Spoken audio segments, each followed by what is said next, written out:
अरे वाह निशा, क्या बात है। अब तो हमारी तरह तेरी भी शादी हो जाएगी और तू ससुराल में सुबह शाम बर्तन मांजा करेगी।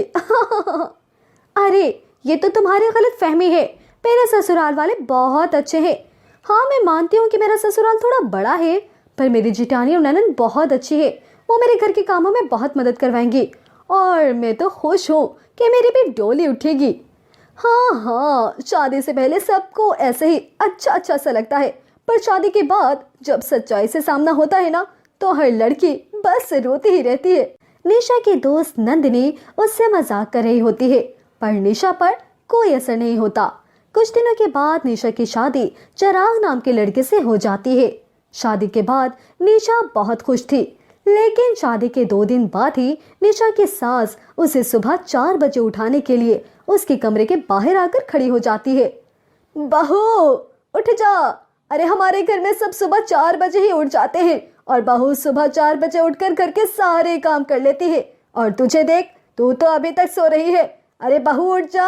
अरे निशा, उठ जाओ ना, मुझे भी भूख लग रही है। जाओ ना, जाकर खाना बनाओ। पर मेरी पहले रसोई की रस्म तो हो गई है ना, और अब इतनी सुबह सुबह कौन खाना खाता है। अरे हम खाते हैं, अब जल्दी उठो वरना माँ यहाँ से हिलेगी नहीं, और मुझे बहुत नींद आ रही है। चिराग जबरदस्ती निशा को उठाता है और निशा आंख मलते हुए रसोई में जाती है, जहाँ उसके सास उसे सारा काम समझा देती है। बेचारी निशा अकेले ही सारा खाना बनाती है, और जैसे ही वो खाना बनाकर हटती है, सारा परिवार डाइनिंग टेबल पर आ बैठता है। अरे बहू, तुम कमरे में कहाँ जा रही हो? खाना बना लिया है तो हम सबको परोस भी दो ना। वो ससुर जी, मुझे थोड़ा सा काम था। रागनी दीदी, क्या आप खाना परोस दोगी?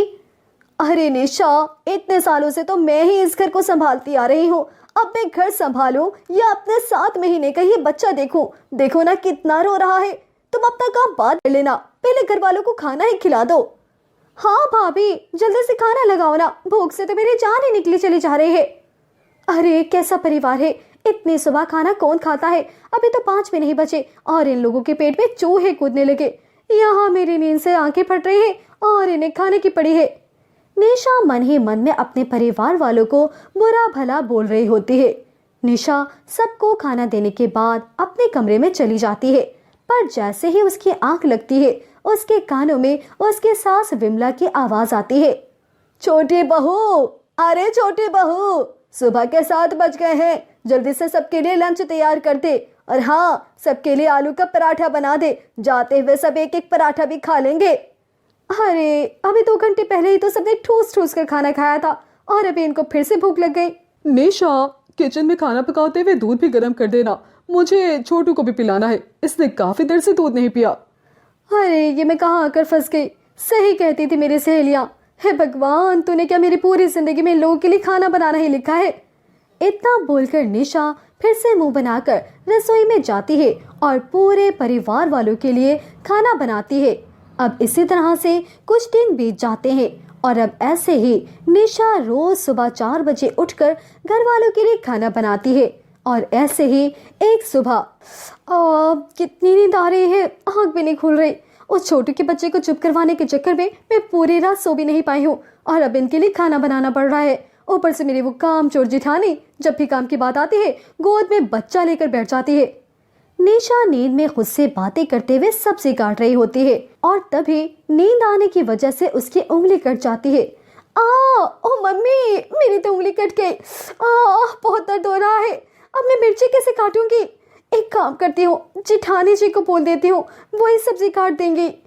निशा सारी सब्जी लेकर अपनी जिठानी रागनी के पास जाती है, और ना चाहते हुए भी रागनी को निशा के कामों में मदद करवानी पड़ती है।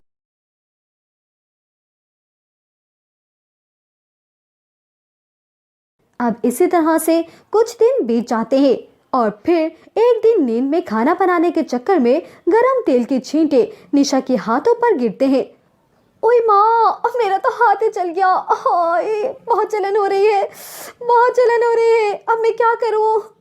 निशा, मुझे समझ नहीं आता कि कभी तुम्हारा हाथ चल जाता है तो कभी तुम्हारी उंगली कट जाती है। ये सब आखिर कैसे होता है? कहीं तुम जानबूझकर तो नहीं करती? भाभी, अब छोटी भाभी नींद में काम करेंगे तो ऐसा ही होगा ना। कोई बात नहीं, बस थोड़ा सा तो चला है। निशा, खाना बनाने में इतना तो चलता ही रहता है। हमेशा की तरह आज भी रागनी और उसकी ननद पूजा सारा काम निशा के ऊपर छोड़कर चली जाती है और इसी तरह निशा जख्मी हालत में भी सबके लिए खाना बनाती है। ऐसे ही कुछ दिन बीत जाते हैं और एक दिन निशा सबके लिए नींद में सब्जी बना रही होती है, जिसकी वजह से उसकी सब्जी जल जाती है। हे भगवान, अब क्या करूं? कल रोटी जल गई और आज सब्जी जल गई। इन भुक्कड़ों को किसे चढ़ने के लिए दूं? मुझे तो समझ ही नहीं आता ये लोग इंसान है या जानवर। और अगर इंसान है तो कैसे इंसान है जो सुबह 4 बजे से ही जानवरों की तरह चढ़ने लग जाते हैं। अरे इनका मुंह भी नहीं थकता और ऊपर से इनकी फरमाइशें तो देखो, सुबह सुबह इनको पूरी खीर खानी होती है। अरे आखिर इतनी सुबह ये सब कौन खाता है? इनकी वजह से कहीं किसी दिन मैं पागल ही ना हो जाऊं। निशा अपने घर वालों की हरकतों से परेशान हो जाती है और फिर जल्दी से जली हुई सब्जी फेंक कर तो उसे सब्जी बनाती है। जहां एक तरफ निशा सुबह 4 बजे उठकर सभी के लिए खाना बना रही होती है, तो वहीं दूसरी तरफ रागनी अपना छोटा बच्चा लेकर हमेशा काम से बचने की कोशिश करती है।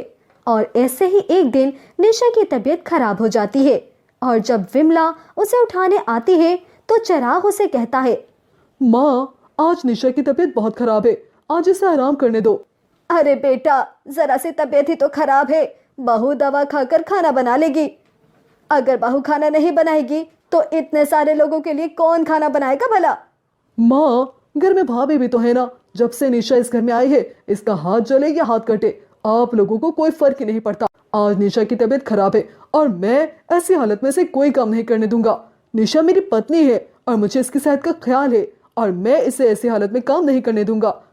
अरे चिराग बेटा, रागनी के हाथ में तो छोटा बच्चा है और वो इतने छोटे बच्चे के साथ कैसे काम करेगी भला? माँ, छोटू 7 महीने का हो चुका है और छोटू का आप और पूजा भी तो संभाल सकते हो।